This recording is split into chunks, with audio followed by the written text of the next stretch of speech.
A good old dog can find a moth on a tree. This is our moth detecting dog named Sweep. He's detected a moth on this tree right here, and I'm going to show you the moth that he found for us. He's good at finding moths. Right, Sweep? Atta boy. Atta boy. You found it. That's it.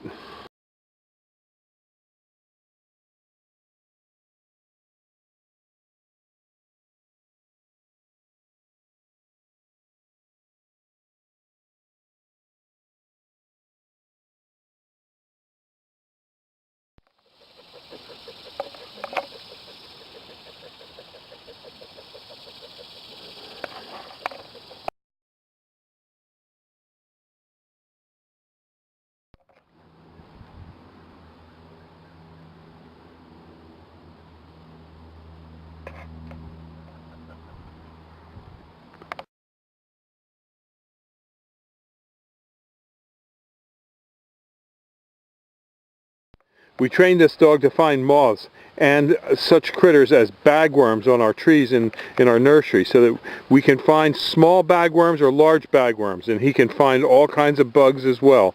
But he's really good on big moths.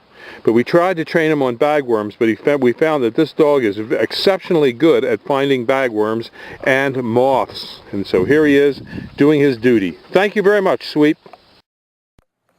Bagworms on Arborvitae at Highland Hill Farm. Here's an example of bagworms that are on trees.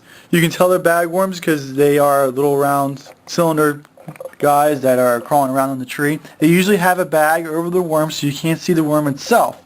And they use the foliage that they eat off the tree to camouflage their bags. Most of the time when we see bagworms, we go over and we take them and we squeeze them with our fingers just to kill them because there's not a lot of them. But if you go see there's a whole bunch of them like there is on this tree, you may have to spray. And there's an economic threshold where it's worth spraying or it's not worth spraying. You have to see if it's worth it or not. If it's on multiple trees, sometimes you may not see a lot of damage, but there could be one or two.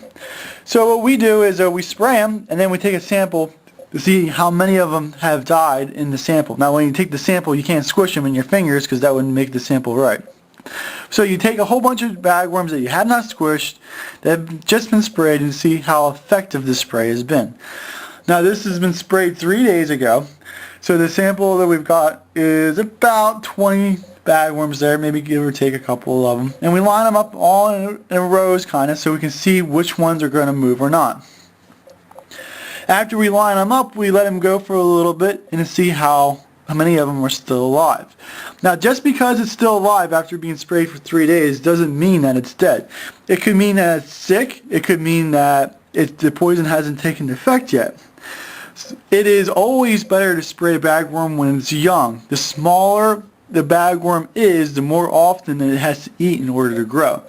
So when you spray it, then it has more chance of that spray actually getting into the system of the bagworm. So we sit here for a little bit and we take a look at the bagworms and we see how many of them died. Now after we figure out how many of them died, we can kind of figure out how well the spray works. Because if most of them died, we don't have to spray again because it hasn't reached that threshold where it's worth us spraying or not. So you have to figure out what it is, see how many of them there are, and then make your decision from there. And that's how we typically do it at Highland Hill Farm.